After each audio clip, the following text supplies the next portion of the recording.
జై శ్రీమన్నారాయణ. శ్రీమతే రామానుజాయ నమః. ఏంటా ఈ ఫోటో గుడిలా కనిపిస్తుంది అని చూస్తున్నారా?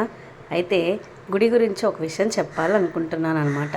అంటే ఇప్పుడు ఈ రోజుల్లో అంటే ఆడపిల్లలు యాక్చువల్గా చిన్నపిల్లలకైతే ఒక ఇంటర్ వరకు 10th వరకు చక్కగా పాపిడి తీసి 2 జడలు వెయ్యాలి. అసలు ఇలానే వెయ్యాలి అని మనకి మహాభారతంలో కూడా తెలియజేస్తున్నారు. చక్కగా 2 జడలు వెయ్యాలి ఆడపిల్లలకి పెళ్ళి వరకు. అంటే అప్పట్లో పెళ్ళిళ్ళు కాస్త అంటే 18, 16 అలాంటి సంవత్సరాలకి చేసేసేవాళ్ళు కాబట్టి అప్పటిదాకా అట్లానే వేసేవారు.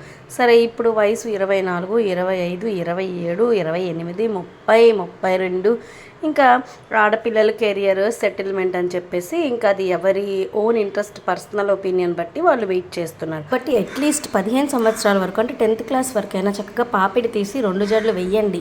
అంటే అది మనం చిన్నప్పటి నుంచి అలవాటు చేస్తేనే వాళ్ళకి ఓకే అలవాటు అవుతుంది. సడన్గా చిన్నప్పుడు 5-6 ఏళ్ళప్పుడు స్టైల్గా వేయాలి, ఒక జడ వేయాలి అని అలవాటు చేస్తే వాళ్ళు కరెక్ట్గా 10 years 11 years అప్పుడు వాళ్ళు వేయించుకోరు. వాళ్ళకి అదే ఇష్టం, అదే అలవాటు అవుతుంది, అదే ఇంట్రెస్ట్ అవుతుంది.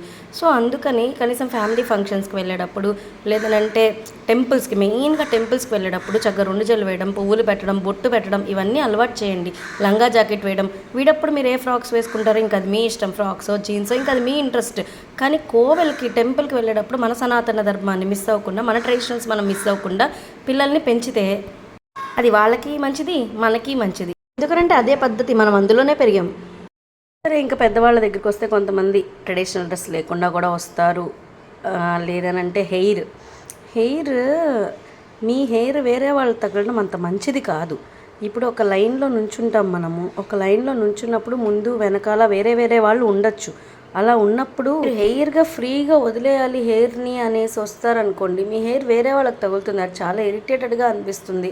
అబ్బా జుట్టు తగులుతుంది అనేది. అసలు యాక్చువల్గా వెంట్రుకలు తగిలితే ఖచ్చితంగా చేయి కడుక్కున్నాకే స్వామికి నమస్కారం చేసుకోవాలి. కానీ మనం అలా చేయట్లేదు. కనీసం మీ జడని మీరైనా సరే గుడికి వచ్చేటప్పుడైనా సరే ఒక రబ్బర్ బ్యాండ్ వేసుకోండి. పోనీ మీకు అల్లుకోవడం ఇష్టం లేదు, ఒక రబ్బర్ బ్యాండ్ వేసుకోండి, పైకి పెట్టుకొని రండి. గుడి దర్శనం అయ్యాక మళ్ళీ బయటికి వెళ్ళి రబ్బర్ బ్యాండ్ తీసేసుకోండి. అంతేకాని గుడి లైన్లో మీ వల్ల ఎంతమంది ఇబ్బంది పెడుతున్నారో అనేది కూడా ఆలోచించుకొని కాస్త టెంపుల్స్కి వచ్చేటప్పుడు మాత్రం ఫ్రీ హెయిర్ కాకుండా చక్కగా జడ కట్టుకొని, అంటే అల్లుకోవడం ఇంట్రెస్ట్ ఉన్న వాళ్ళైతే అల్లుకొని, లేదనంటే రబ్బర్ బ్యాండ్ పెట్టుకొని ఆ జడని కాస్త పైకి పెట్టుకొని కిందకి ఆ కొసలు అందరికీ తగలకుండా, ఆ ఇబ్బంది ఎవరికి కలగకుండా చూసుకోండి. ఇదేమీ నా సొంతగా చెప్పింది కాదు, మా పెద్దలు శాస్త్రంలో చెప్పింది. జై శ్రీమన్నారాయణ. అడియన్ రామానుజదాసి.